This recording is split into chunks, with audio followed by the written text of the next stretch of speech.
Bismillah, Assalamu alaikum warahmatullah. My name is Hilman from IIUM.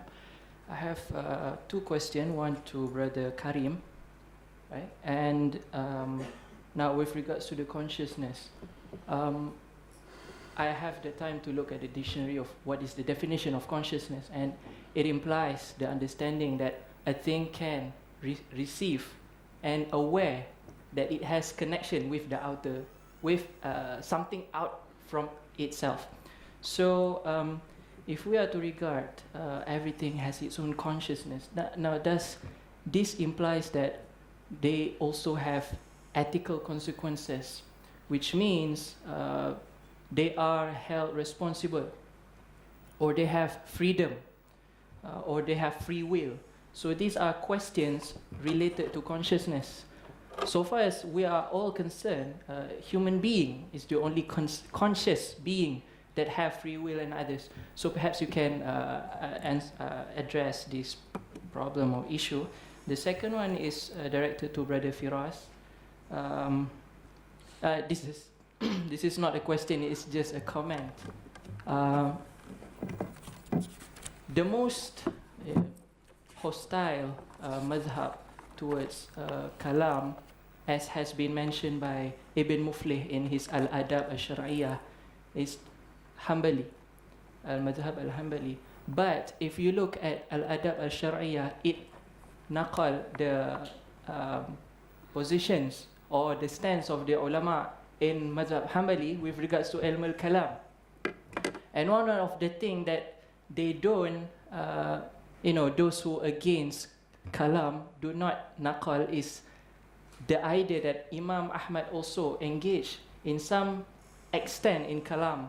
For example, his son, Abdullah, mentioned that his father was asked between a person who performed prayer and siyam and stay away from Kalam.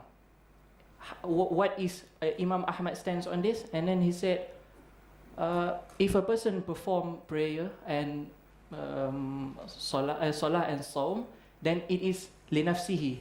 Walakin idza yatakallam ma'a ahlul bid'ah fahuwa linafsihi wa lighairihi.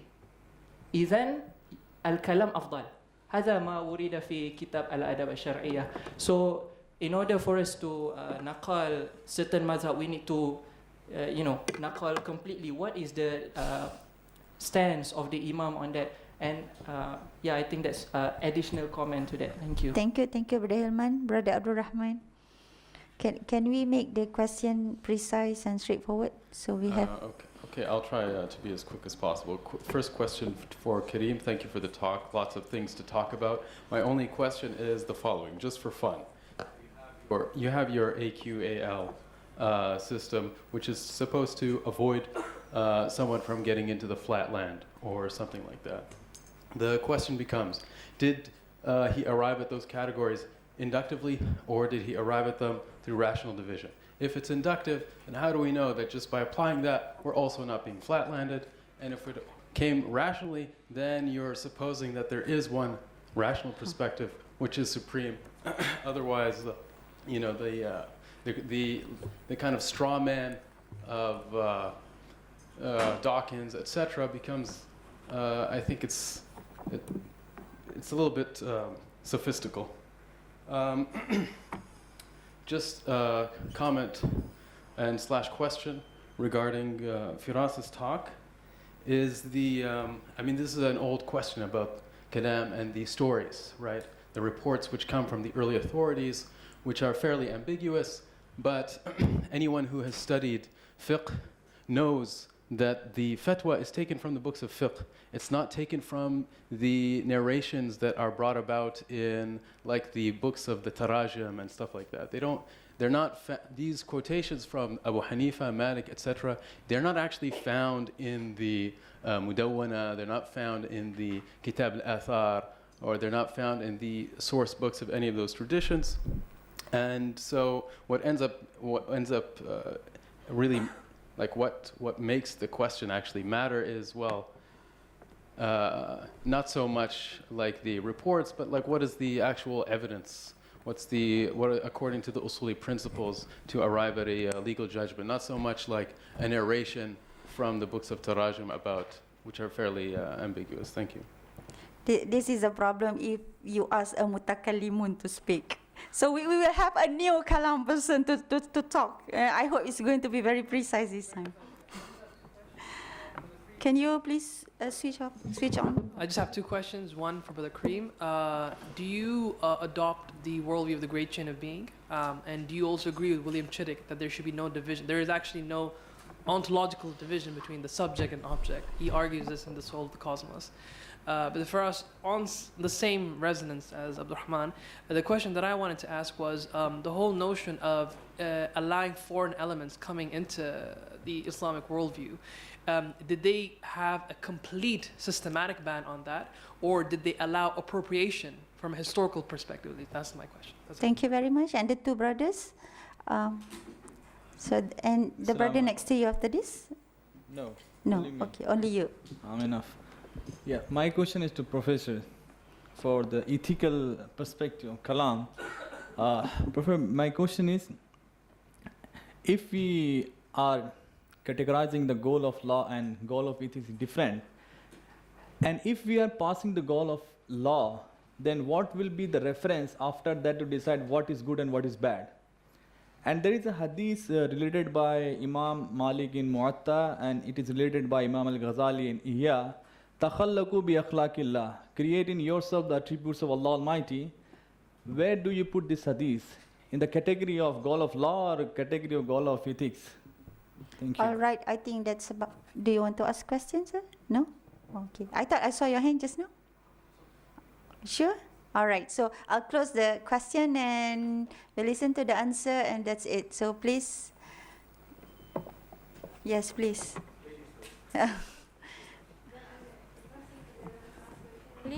As person, I believe that what I mean here is actually the goal of the discipline. I mean, the aspect of law and ethics. Because when we talk about Islam, then we know that it is a very general. I mean, the goal is of course to have the best for human beings, but of course, this is where we want to understand how it is different. So that for that purpose, I make it different, even though we know that the purpose of religion, the aim of religion is the same. And I'm not clear of what you mentioned in the hadith actually.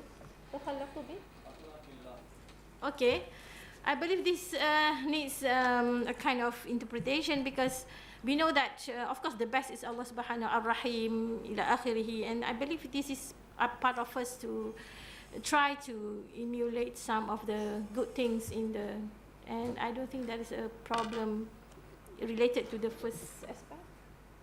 How it is? Where do you put this? Goal of law or goal of ethics? Okay, takhallaq bi akhlaqillah. Then it is ethics.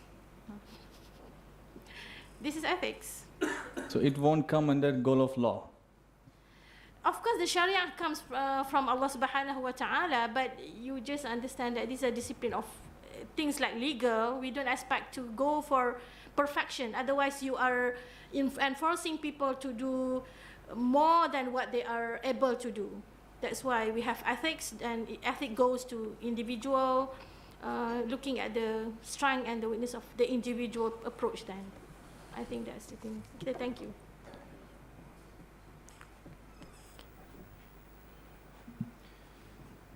Okay, the question about the definition of consciousness.